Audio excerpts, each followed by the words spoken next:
আসসালামু আলাইকুম ভাই বোনেরা, সবাই কেমন আছেন? আশা করি আছেন ভালো। আপনাদের দোয়ায় ভালোবাসায় আমিও ভালো আছি। নতুন করে ভিডিও নিয়ে আবার আসলাম।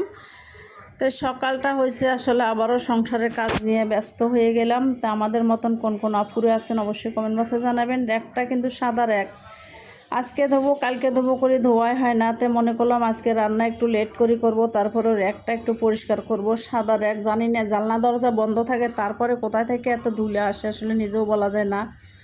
তো যাই হোক ভাই বোনেরা, অনেক ময়লা হয়ে গেছে সাদা র্যাক, হয়তো বুঝতে পারছে, তাই মনে করলাম র্যাকটা ধুই।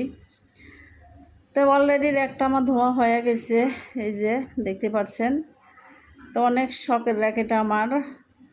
তো আসলে যে কোনো মেয়ে মানুষের রান্নাঘরে একটা জিনিস থাকলে আসলে সবসময় এটা ভালো লাগে, দেখতেও ভালো, কাজেও লাগে।